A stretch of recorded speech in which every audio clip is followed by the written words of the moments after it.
원수는 물에 새기고 은혜는 돌에 새기라, 그런 속담이 있습니다. 아마 이런 속담이 있는 이유는 대부분의 사람들이 원수는 오랫동안 기억하고 또 그 받은 은혜에 대해서는 너무나 쉽게 잊어버리기 때문에 이런 속담이 생겨난 것 같습니다. 출애굽기 14장에 보게 되면 이스라엘 백성들이 홍해 바다를 건너서 마침내 430년 동안 종살이하던 애굽 땅에서 벗어나서 자유와 해방을 얻게 됩니다. 그때 그들이 얼마나 기쁘고 좋았던지 소고를 잡고 춤을 추면서 하나님께 감사하며 찬송을 드렸습니다. 그랬던 이스라엘 백성들이 불과 사흘 만에 하나님을 향했던 그 찬양이 이제는 불평과 원망의 소리로 바뀌어지게 됩니다. 왜냐하면 이스라엘 백성들이 홍해를 건넌 이후에 사흘 동안 물을 얻지 못하다가 마침내 물이 있는 곳에 도착을 하게 되었지만 그곳 물이 있어서 마실 수가 없었기 때문입니다. 자, 그러니 보십시오. 은혜 받고 감사하여 소고 들고 춤추며 하나님을 찬양했던 그들이 이제 당장에 눈앞에 어려움과 시련이 닥쳐오게 되자 그 모든 은혜들을 다 잊어버리고 오히려 하나님께 불평하고 원망하더라고 하는 것이죠. 여러분, 이건 오늘 우리들도 마찬가지지 않습니까? 하나님의 사랑과 그 은혜의 감격에서 감사하며 찬송하며 눈물을 그렇게 흘리다가도 인생의 위기와 어려움을 만나게 되면 마치 영적 기억 상실증에 걸린 사람처럼 너무나 쉽게 우리가 받은 그 은혜들에 하여 잊어버리는 것이 바로 오늘 우리의 모습이지 않습니까? 오늘 본문에 보면 야곱이 딱 그러합니다. 우리가 앞서 살펴봤던 것처럼 하나님의 도우심으로 라반과의 문제를 깨끗하게 해결한 이 야곱은 이제 더 큰 상과도 같은 형 에서와의 만남을 앞두고 있었습니다. 그때 야곱의 마음은 불안에 떨고 있었지만 그러나 하나님이 약속하신 그 언약의 길 가는 길을 결코 멈추지 않았습니다. 그때 하나님은 두 진영이나 되는 하나님의 군대, 즉 마하나임을 보내어서 야곱을 호위해 주지 않습니까? 하나님은 내가 이 군대로 너를 지켜주겠다, 내가 반드시 너를 두려워하는 것으로 하여금 그 모든 것들을 다 제거해 주겠다라고 하는 무언의 약속을 하나님은 이 마하나임의 하나님의 군대를 통하여 야곱에게 미리 보여주셨던 겁니다. 그러니 에서와의 두려운 만남을 앞둔 야곱이 얼마나 그 일로 인하여 큰 위로와 큰 힘을 얻었겠습니까? 그래서 야곱은 형 에서를 만나기 전에 미리 사람을 보내어서 야곱의 마음을 전하게 됩니다. 그리고 에서의 심기가 어떤지 그들에게 미리 알아보고 오라고 사람들을 보내게 되죠. 야곱은 사람들을 보내면서 그들에게 에서에게 매우 공손하게 예의를 갖추어서 말하도록 지시를 합니다. 그래서 야곱은 형 에서를 주라고 하고 자신을 종으로 그렇게 표현하고 있습니다. 사실 에서와 야곱은 몇 분 간격으로 태어난 쌍둥이 형제이지 않습니까? 그런데 쌍둥이 형제 사이에는 사실 둘 사이에 서열의 높고 낮음이 있을 수가 없는 겁니다. 물론 쌍둥이 중에도 형이 있고 동생이 있기는 하지만 그러나 대부분의 쌍둥이들은 서로 친구처럼 분신처럼 그렇게 지내는 겁니다. 그래서 쌍둥이들의 우애가 얼마나 깊은지 모릅니다. 그런데 야곱은 형 에서를 지금 어떻게 대하고 있습니까? 마치 자신의 생사 여탈권을 쥐고 있는 강대국 왕 앞에서 생명을 부지하기 위하여 조문단을 보내어서 어떻게 하든지 그로부터 은혜를 얻고자 하는 아주 낮고 공손한 자세를 취하고 있다는 겁니다. 그만큼 야곱에게 에서는 반드시 풀어야 될 숙제인 동시에 두려움의 대상이기도 했던 것입니다. 아마 야곱은 이렇게 자신이 숙이고 공손한 자세를 취하게 되면 형 에서의 마음이 풀릴 줄로 기대했는지도 모르겠습니다. 그래서 전령들이 돌아와서 주인님의 형 에서가 주인님을 용서했다고 합니다. 아마 그 말 듣고 싶지 않았겠습니까? 그런데 그런 기대와 달리 앞서 보냈던 전령들이 돌아와서 보고하는 내용은 그야말로 충격적이었습니다. 이미 형 에서가 야곱이 온다라는 소식을 듣고 400명의 사람들을 거느리고 오고 있다라고 하는 겁니다. 그 당시 가나안 지역의 도시 국가들이 보유하고 있었던 군대의 숫자가 대략 300명에서 400명 정도였다고 합니다. 그러니까 에서가 400명을 거느리고 야곱에게 오고 있다라고 하는 것은 한 도시국가의 군대를 다 거느리고 오고 있다. 그런 의미의 말인 것입니다. 만약 에서가 20년 만에 만나는 동생 야곱을 반기로 오는 길이라고 한다면 혼자 오거나 아니면 그저 몇 사람만 데리고 올 것이지 뭐하러 한 도시국가의 군대 전체를 이끌고 야곱을 만나러 오는 것이겠습니까? 그러니 이 소식을 들은 야곱이 무슨 생각이 들었겠습니까? 20년 세월이 흘러갔음에도 불구하고 아직도 형이 나에 대한 악감정이 풀리지 않고 있구나, 그런 생각이 들었을 겁니다. 그래서 지금 나를 해치려고 많은 사람을 이끌고 오구나, 여러분 그런 판단 내리지 않았겠습니까? 그리고 그런 생각을 하니 숨통이 막 조여오면서 압박감이 느껴지게 되고 두려움이 밀려오게 되었을 겁니다. 그리고 아무리 생각해봐도 이 문제를 해결할 뾰족한 묘수나 묘안이 떠오르지가 않아서 마음은 점점 더 답답해져 갔을 겁니다. 그래서 실제로 보면 야곱이 심히 두렵고 답답했다 말하고 있습니다. 하지만 사실 야곱은 이런 상황이 닥쳐온다 하더라도 두려워할 필요도 없고 답답해할 필요도 없는 사람이 바로 야곱이지 않습니까? 왜 그렇습니까? 그의 배후에는 누가 있기 때문에요? 하나님이 있기 때문에 그렇습니다. 라반이 그의 형제를 이끌고 7일 동안 추격해 와서 길르앗에서 야곱을 붙들었을 때도 하나님이 간섭해 주지 않았습니까? 그래서 라반이 야곱을 털끝 하나 건드리지 못하도록 하나님이 다 막아주셨고, 그리고 둘 사이에 화목해 해서 이제 돌아가도록 만드셨던 하나님입니다. 여러분 그걸 야곱이 이미 다 경험한 바 있지 않습니까? 게다가 하나님은 야곱의 눈을 열어서 하나님의 두 군대가 야곱의 앞뒤에서 호위하고 있음을 미리 다 보여주셨습니다. 그러니 에서가 400명 아니라 4,000명, 4만 명을 이끌어 온다 하더라도 야곱은 두려워하거나 답답해할 필요가 사실 없는 겁니다. 하나님은 단 한 명의 사자만으로도 아수르의 무장한 군사 18만 5천 명을 송장으로 만드신 능력의 하나님이라는 것을 우리가 지난 시간에 이미 살펴본 바 있습니다. 그래서 아이사를 만나기 전에 두려워 떨지 말라라고, 답답해하지도 말라라고 하나님의 군대 마하나임이 사방에서 너를 지켜 너를 호위해 줄 것이다, 하나님이 미리 야곱에게 다 보여준 것 아니겠습니까? 근데 야곱은 불과 조금 전에 그의 눈을 열어 보여주신 마하나임의 은혜도 이제는 다 까맣게 잊어버리고 다 망각해 버리고 있습니다. 그리고 하나님을 바라보며 하나님께로 향해 될 이 야곱의 시선이 지금 누구에게로 향하고 있습니까? 자신을 치러 오는 에서의 400명의 군사에게로 그의 시선이 향하고 있습니다. 여러분 오늘 우리들도 그럴 때가 있지 않습니까?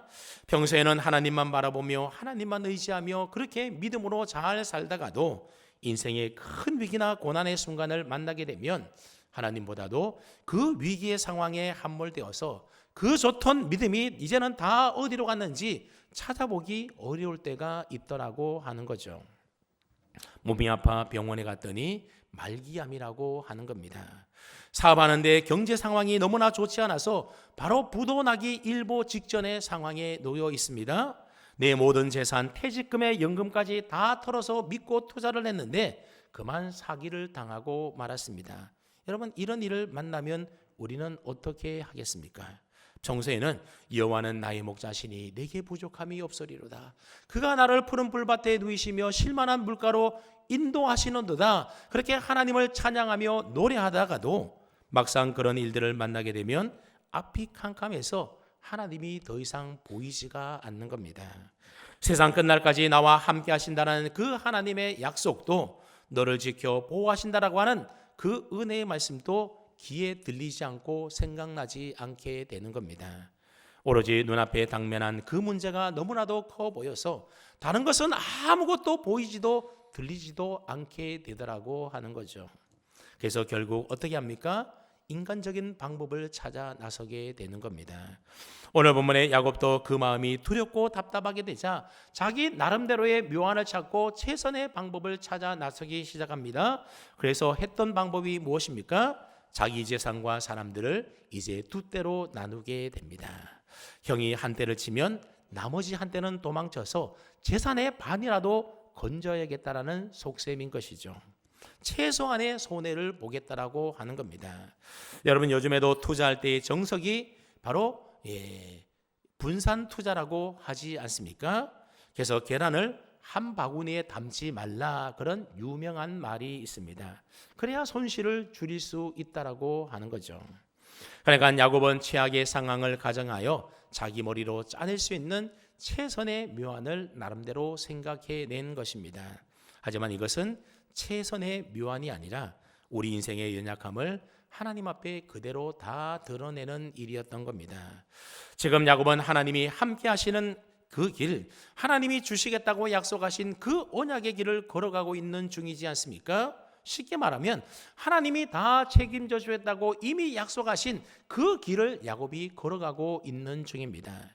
그러나 야곱은 하나님이 보여주신 그 마하나임의 은총을 마음속 깊이 새기고 하나님이 은혜 주시고 인도해 줄 줄로 믿고 좀 더 담대하고 당당하게 나아갈 필요가 있었다라고 하는 거죠. 그런데도 우리 인생이 너무나도 연약한지라 눈앞에 현실적인 위기와 어려움이 닥치게 되면 금세 우리는 두려움에 빠지게 되고 답답함 속에 매몰되어 괴로워하며 살게 되는 것이 연약한 우리의 인생이라고 하는 거죠. 그래서 나름대로 이런 방법 저런 방법 세상의 묘소를 찾고 최선의 묘안을 우리가 생각해야 되지만 그래도 여전히 우리 마음속의 두려움과 답답함은 사라지지 않게 되는 것입니다. 그러다가 결국 어떻게 하게 됩니까? 세상의 묘안을 짜내 이 방법 저 방법 다 써봐도 결국 그것이 자신을 지켜줄 수 없다라는 사실을 비로소 깨달을 때에 우리는 하나님을 찾게 되고 하나님 앞에 엎드리게 되는 것입니다. 여러분, 처음부터 하나님을 찾고 하나님 앞에 엎드려 기도하면 얼마나 좋겠습니까? 그러나 대부분의 사람들이 자기 나름대로 이것도 해보고 저것도 해보고 세상의 묘한 다 방법 찾다가 결국 나중에 그것으로 안 되면 그때 가서 하나님을 찾고 하나님 앞에 엎드려 기도하더라고 하는 거죠. 그나마 그렇게 해서라도 기도의 자리에 나오면 얼마나 다행인지 모릅니다. 그런데도 끝까지 세상적인 방법으로 자기 인생의 지혜와 경험과 계략을 고집하는 그런 분들도 계시더라고 하는 거죠. 그런 분들은 믿음이 없는 사람입니다. 우리가 조금 전에 불렀던 찬송가 369장 찬송해 보게 되면 걱정 근심 무거운 짐 우리 주께 맡기세 주께 고함 없는 고로 복을 받지 못하네 사람들이 어찌하여 아랠 줄을 모를까. 하나님 앞에 우리 인생의 두려움과 답답함과 모든 인생의 문제를 하나님 앞에 다 맡기면 되는데 하나님 앞에 아뢰지 아니하고 하나님 앞에 엎드리지 않고 기도하지 않고 그래서 복을 받지 못하고 응답받지 못하다라는 겁니다. 사람들이 어찌하여 아랠 줄을 모를까. 우리가 그렇게 탄식하면서 오늘 우리들도 인생의 두려움과 그 다음에 인생의 큰 위기를 만났을 때에 오늘 우리들도 세상의 방법 찾느라고 하나님 앞에 엎드리지 않고 하나님 앞에 아뢰지 않고 계시지는 않습니까? 은혜를 체험한 믿음의 사람들의 특징은 처음에는 물론 갈등하고 좀 흔들리고 세상적인 방법을 나름대로 찾아볼 수도 있겠지만 결국 하나님 앞에 엎드리게 된다라고 하는 사실입니다. 그래서 야곱도 하나님을 찾게 되고 그 앞에 엎드려서 기도하게 되는데 9절부터 12절까지의 내용의 말씀이 바로 야곱이 했던 기도의 내용입니다. 우리가 창세기 25장부터 시작해서 야곱의 이야기를 다룬 지 벌써 7장이나 되었음에도 불구하고 오늘 본문의 기도가 바로 성경에 기록되어 있는 야곱의 첫 번째 기도이자 마지막 기도였다고 하는 겁니다. 물론 야곱이 개인적으로 틈틈이 하나님께 기도했겠지만 공식적으로 야곱이 하나님께 기도한 내용이 기록된 것은 이곳이 처음이라고 하는 겁니다. 야곱은 지금껏 무슨 일이 생길 때마다 항상 하나님이 야곱에게 먼저 찾아오셔서 그를 만나주시고 그의 문제를 해결해 주셨습니다. 그러다 보니 야곱 자신이 하나님께 먼저 나아가서 엎드려 구하는 기도는 사실 별로 할 필요가 없었는지도 모르겠습니다. 그런데 이제는 야곱이 먼저 하나님을 찾고 하나님 앞에 나아가서 엎드리지 않고서는 안 될 만한 두렵고 답답한 일을 지금 당하게 된 것입니다. 여러분, 우리도 믿음이 약한 초신자 때에는 하나님이 우리에게 먼저 와서 만나주시고 우리에게 찾아오시고 또 은혜도 베풀어 주시고 또 기도하면 기도 응답도 즉각 들어주실 때가 있다라고 하는 거죠. 그러나 우리의 믿음이 조금씩 더 자라나고 우리의 신앙의 연륜이 깊어지게 되면 그땐 우리로 하여금 하나님 앞에 나아가 그 앞에 엎드려 기도하며 하나님을 찾지 않고는 안 될 만한 두렵고 답답한 상황으로 하나님이 우리를 몰아가실 때가 있다라고 하는 겁니다. 하나님이 우리를 미워해서 우리를 싫어해서 그렇게 하는 것이 결코 아닙니다. 그렇게 하는 이유는 그래야만 우리의 믿음이 더 자라나고 더 성장하고 하나님 앞에 성숙한 그리스도인으로 세워질 수 있기 때문에 그렇습니다. 여러분, 우리는 날마다 평안하고 근심 걱정 염려 없기를 바라지만 사실 그런 삶이 지속되게 되면 우리의 영적 성장을 이룰 수가 없습니다. 인생에 힘든 시련과 고난과 어려움이 없으면, 그래서 인생의 두려움과 답답함이 없게 되면 결코 우리의 믿음이 자라날 수가 없는 겁니다. 우리의 신앙과 우리의 믿음이 자라는 것은 언제인가 하면 인생의 답답함을 만날 때, 인생의 두려운 위기의 상황을 만날 때 그 속에서 하나님 붙들고 의지하며 하나님과의 교제 속에서 그 모든 시련을 이겨낼 때에 그때 우리의 믿음이 자라고 우리의 신앙이 성숙해져 가게 되는 것입니다. 요즘 헬스장에 운동하시는 분들이 많이 계시는데 여러분, 근육을 키우려면 결코 가벼운 무게의 덤벨이나 바벨을 들어서는 아무런 효과가 없습니다. 아무런 효과가 없이 그냥 가벼우니까는 들어서 효과가 없는 겁니다. 내가 들어 올릴 수 있는 최대치의 무게를 더 이상 들어 올릴 수가 없을 것 같은 그 경지를 지나서 한 번, 두 번 더 들어 올릴 때 그 순간에 근육이 커지고 근육이 자라나게 되는 것입니다. 지금 하나님은 야곱의 믿음의 근육량을 더 크게 늘리기 위해서 그를 두렵고 답답한 상황으로 몰아가고 계시는 겁니다. 하나님은 야곱으로 하여금 자기 스스로의 힘으로 어찌할 수 없게 만들어서 하나님 앞에 엎드려 이제는 기도하는 기도의 사람으로 세워가고 있는 것입니다. 그래서 야곱이 이제 하나님 앞에 어쩔 수 없이 엎드려 기도하게 되었는데 사실 이러한 사실 하나만으로도 야곱의 믿음이 이전보다도 영적으로 더 진일보되었다라는 사실을 우리는 알 수가 있습니다. 그래서 이전에 전혀 볼 수 없었던 기도하는 야곱의 모습이 오늘 본문에 등장하게 되는데 저는 여기서 여러분들에게 이 사실을 좀 강조하고 싶습니다. 우리가 하나님의 은혜와 사랑을 충분히 경험했음에도 불구하고 인생의 어려움을 만나서 두렵고 답답할 때에 혹 인간적인 방법을 먼저 동원했다 할지라도 그러나 뒤늦게라도 다시 기도의 자리에 나가서 하나님 앞에 엎드려 하나님 붙들고 하나님 의지하는 것이 중요하다라고 하는 사실입니다. 여러분, 인생의 어려움과 고난을 만나 두렵고 답답한 가운데 떨 때에 한숨 지으며 걱정, 의심, 염려만 하지 마시고 하나님 앞에 나아가 엎드려 기도해 보시기 바랍니다. 기도하면서 여러분의 모든 걱정과 두려움과 답답한 문제 여러분이 질려가지 마시고 하나님 앞에 다 맡겨 보십시오. 마태복음 11장 28절에 보면 우리 주님이 이렇게 말씀하지 않았습니까? 수고하고 무거운 짐진 자들아 다 내게로 오라. 내가 너희를 쉬게 하리라. 우리의 무거운 짐 하나님 앞에 주님 앞에 다 맡기면 우리에게 힘을 주시겠다고 약속하셨습니다. 또 베드로전서 5장 7절은 말합니다. 너희 염려를 다 주께 맡기라. 우리의 염려를 누구에게 맡기라고요? 다 주님 앞에 하나님께 맡기라는 겁니다. 왜냐하면 이는 그가 너희를 돌보심이라 그랬습니다. 우리 인생의 무거운 짐과 염려와 걱정들을 우리 주님 앞에 다 맡기면 우리 주님께서 우리의 무거운 짐 대신 다 맡아주시고 우리를 돌봐주셔서 우리에게 참심과 평안을 분명히 허락해 주시겠다고 약속하고 계십니다. 그렇습니다. 우리가 기도하면 그때 비로소 하나님이 움직이시는 겁니다.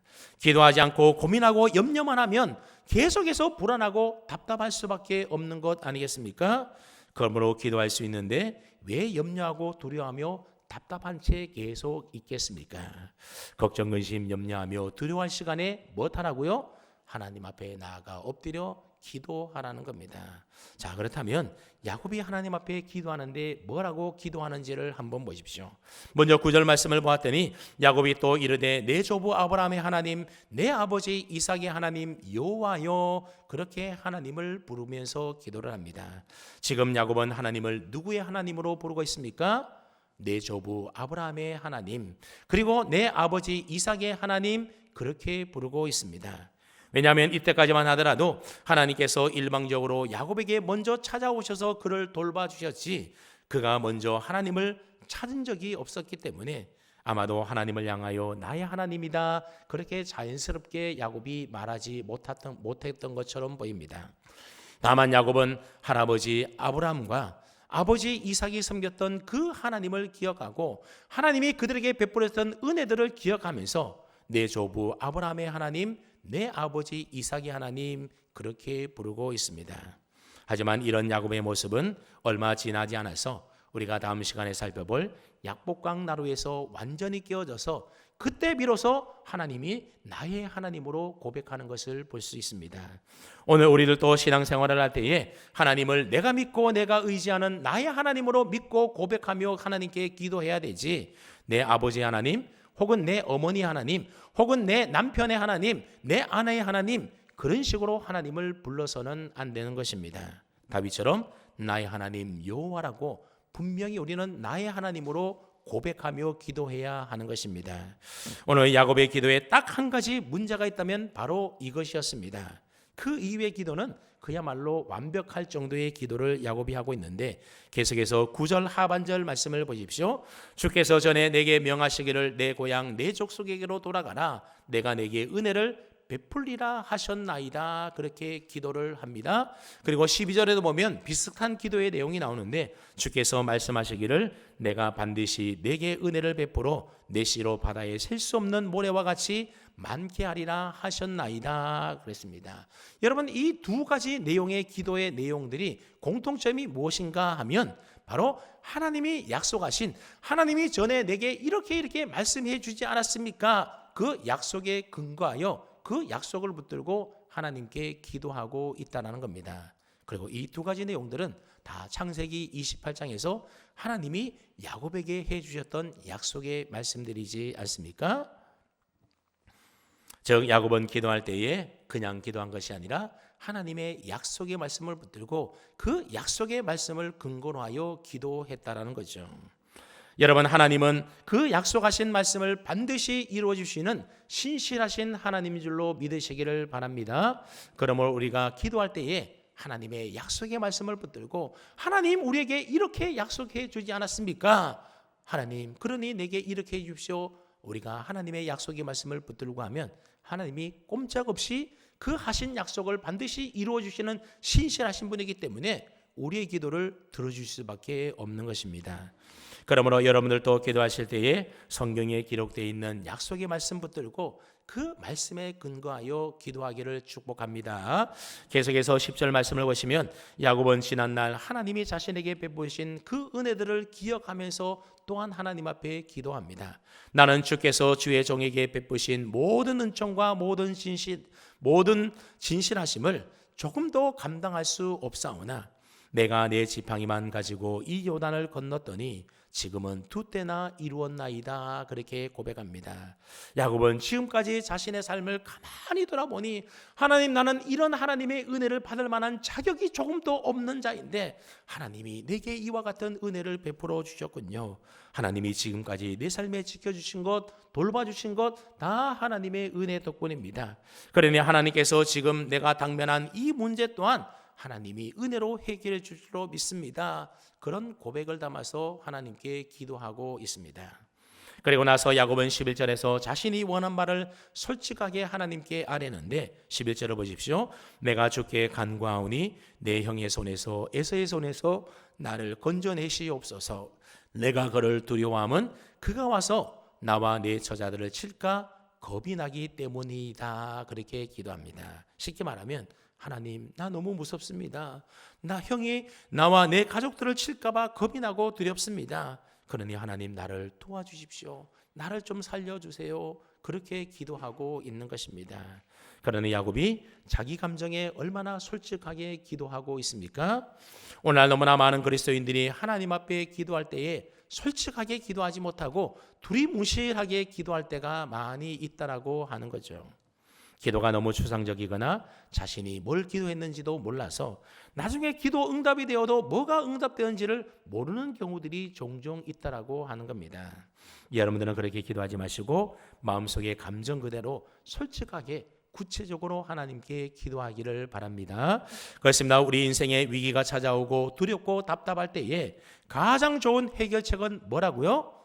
내 스스로 인생의 묘책을 찾는 것이 아니라 하나님 앞에 나아가 하나님 앞에 엎드려 기도하는 겁니다. 하나님의 도우심과 은혜를 구하고 내 모든 인생의 짐을 하나님 앞에 다 맡기는 것입니다.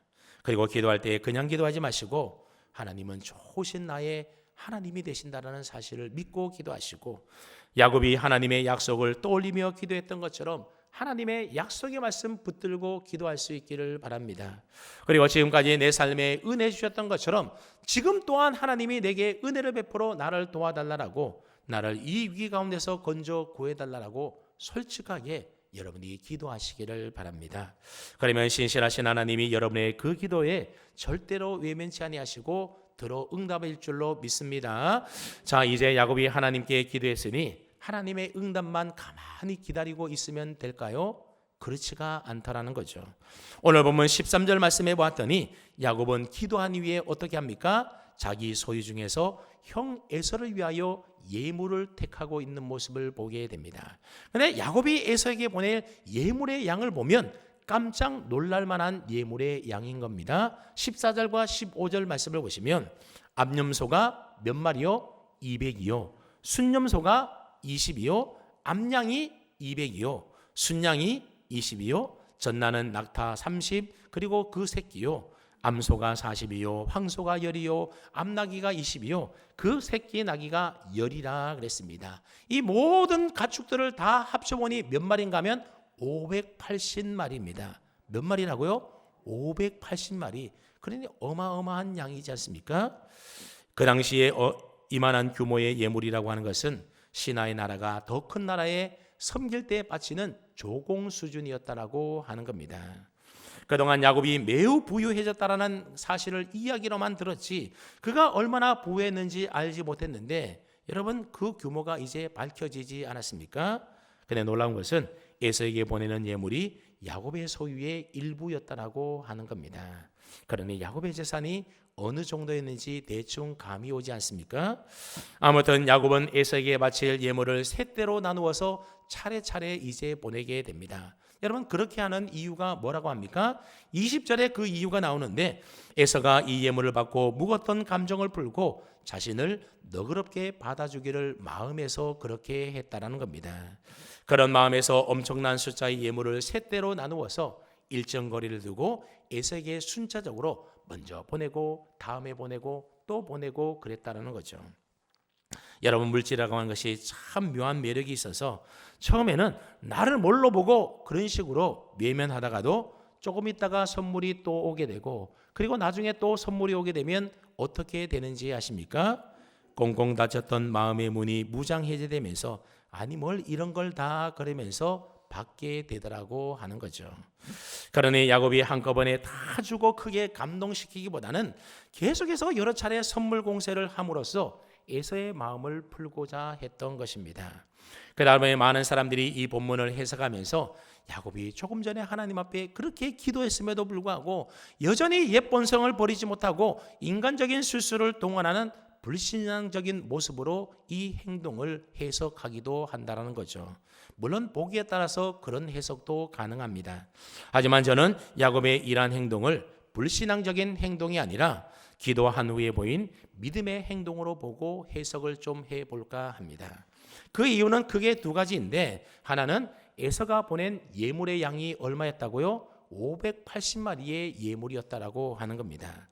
만약 야곱이 옛 본성을 버리지 못하여 인간적인 술수를 계속해서 썼다라고 한다면 절대로 580마리나 되는 예물을 에서에게 보낼 위인이 아닙니다. 여러분 580마리의 가축이 아무리 야곱의 재산의 일부라 하더라도 여러분 야곱이 이것 어떻게 모은 재산입니까? 20년 동안 교활한 외삼촌 밑에서 종노릇 해가면서 품삯을 10벅이나 바꾸는 그 와중에도 낮에는 더위와 싸우고 밤에는 추위를 무릅쓰고 눈붙일 겨를도 없이 피땀 흘려 모았던 재산이지 않습니까? 새끼 양 한 마리라도 거저 얻은 것이 결코 아니었던 겁니다. 야곱의 옛 본성은 물질에 대한 집착이 사실 외삼촌 라반 못지 않았습니다. 그래서 물질의 복을 받기 위해서라면 아버지도 몰래 속이고 형의 것도 몰래 가로채고 외삼촌의 것도 내 것으로 만들어버리는 사람이 바로 야곱, 옛사람 야곱의 모습이지 않습니까? 그런 야곱이 580만이나 되는 엄청난 액수의 재산을 형 에서와 화해하기 위해서 기꺼이 지불한다라고 하는 것은 이 야곱의 기도를 통해서, 야곱이 기도를 통하여 뭔가 깨달은 바가 있었기 때문에 이 일이 가능하다라고 하는 거죠. 다만 야곱이 이 많은 액수의 예물을 세 차례로 나누어 보낸 것은 그렇게 해서라도 형 에서의 마음을 돌이켜서 그와 꼭 화해하고 싶었기 때문입니다. 그리고 두 번째 이유는 야곱이 에서와의 만남을 두려워하기는 했지만 에서와의 만남을 결단코 피하지 않고 그의 길을 계속 걸어가고 있다라고 하는 사실입니다. 여러분, 야곱은 이미 큰 거부이지 않습니까? 굳이 형이 기다리고 있는 그 가나안 땅으로 가지 않고 딴 데 가서 살게 되면 얼마든지 편하게 잘 먹고 잘 살 수가 있는 재산이 있었습니다. 근데 왜 죽음을 무릅쓰고 자기 재산을 떼어서 선물 공세를 해가면서까지 그 길을 걸어가려고 하는 것일까요? 그 이유는 바로 그가 가는 그 길이 하나님이 가라고 하신 언약의 길이요, 약속의 길이요, 축복의 길이요, 은혜와 생명의 길이기 때문에 그렇습니다. 만약 에서와의 만남이 두려워서 그 길에서 도망친다라고 한다면 하나님이 주시겠다고 약속하신 그 기업을 차지하지 못하게 되는 것 아니겠습니까? 그래서 야곱은 자기의 자존심 다 내려놓고 그래서 자신을 종처럼 낮추고 형 에서를 주라고 높였던 것입니다. 여러분, 사실 사람이 자기 자존심을 버린다는 것이 결코 쉬운 일이 아닌 것입니다. 더군다나 쌍둥이 형제 사이에 형을 주라고 하면서 자신을 종으로 낮추는 일은 자존심을 버리지 않고는 불가능한 일이지 않겠습니까? 그렇다면 야곱이 어떻게 자기의 자존심을 꺾고 물질에 대한 모든 욕심을 내려놓고 형 에서에게 화해의 손길을 내밀 수 있었던 것일까요? 그것은 바로 야곱이 기도하면서 자신이 형 에서에게 그동안 얼마나 큰 잘못을 저질렀는지 비로소 깨닫고 회개했기 때문에 그렇습니다. 오늘 본문 13절에 야곱이 형 에서를 위하여 예물을 택했다 그런 말씀이 있는데 이 예물이라는 단어가 히브리어로 미느하라고 하는 단어를 쓰는데 이 단어를 우리가 좀 주목해 볼 필요가 있습니다. 왜냐하면 이 미느하라는 단어는 언제 쓰는 단어인가 하면 죄인이 자신의 죄를 깨닫고 인정하면서 그 죄를 용서받기 위하여 하나님 앞에 드리는 속죄의 예물이 뭔가 하면 그게 바로 미느하이기 때문에 그렇습니다. 그러니까 야곱은 하나님 앞에 기도하면서 내가 형에게 몹쓸 짓을 했구나. 지난날에 자신의 죄를 깨닫고 그 죄를 용서받기 위하여 속죄의 예물을 준비하여 에서에게 보내고 있는 것입니다. 그래서 야곱은 예물을 가지고 가는 그 책임자에게 내 앞에 것이 누구냐 그렇게 에서가 물을 때에 주의 종 야곱의 것이요 자기 주 에서에게로 보내는 예물입니다. 미느하입니다. 그렇게 대답하라고 시켰던 겁니다. 즉 이 예물은 우리 주인 야곱이 자기 주 되시는 에서에게 지난날의 죄에 대하여 용서를 구하며 드리는 속죄의 예물입니다. 그렇게 말하라고 시켰던 것입니다. 이처럼 야곱은 하나님께 기도한 후에 에서와의 그 관계 회복을 위해서 자기의 재산과 자기의 자존심 두 가지를 다 내려놓는 신앙의 용단을 내렸던 것입니다. 만약 과거의 야곱이었다고 한다면 아마 절대로 그렇게 하지 않았을 겁니다.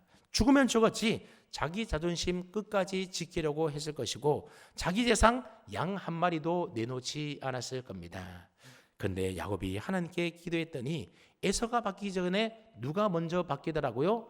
야곱이 먼저 바뀌더라고 하는 겁니다. 그래서 야곱은 자기 자신의 잘못을 인정하고 많은 화해의 비용을 기꺼이 지불하려고 했던 것입니다. 그렇게 야곱은 자기 자존심을 구기고 많은 재산을 들여서라도 지는 날 자신의 죄를 다 회개하고 다 청산하고 이제 그 형과 화목하고 화해하고 싶었던 것이죠. 여러분, 우리가 하나님께 기도했으면 이제 하나님이 다 알아서 해주겠지 뒷짐지고 있는 것이 결코 믿음이 아닌 것입니다.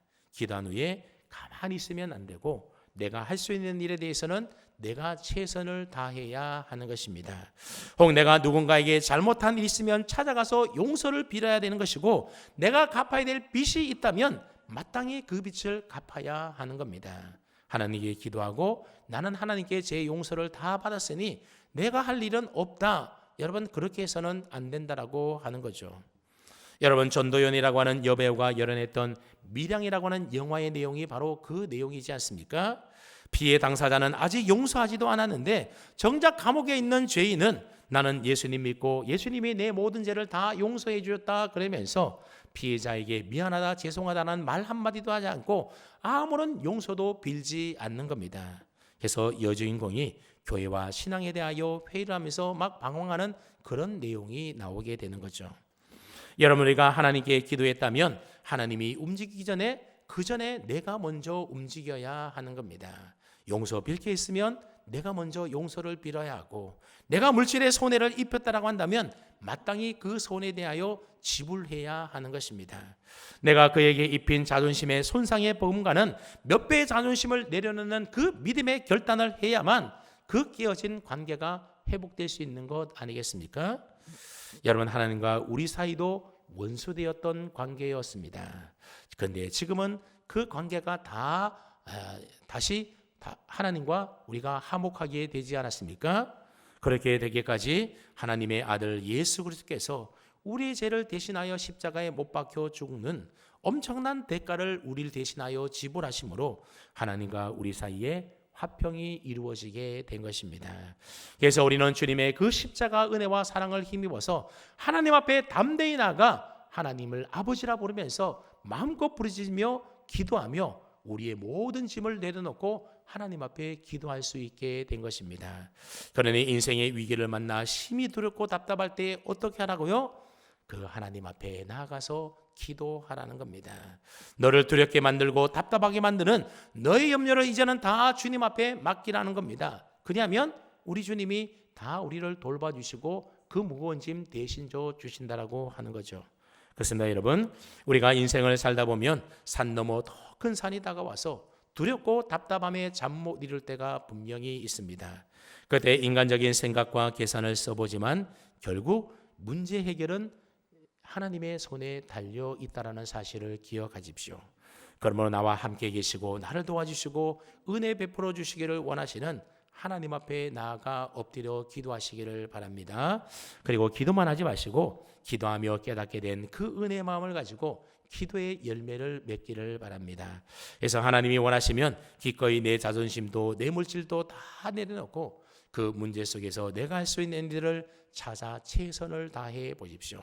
그렇게 믿음의 방식으로 하나하나 풀어 나가심으로 두렵고 답답했던 문제가 나도 모르는 사이에 다 풀어지고 해결되심으로 하나님 안에서 참된 기쁨과 평안을 날마다 누리며 살아가는 그런 저와 여러분 다 될 수 있기를 주님의 이름으로 축원합니다. 아멘.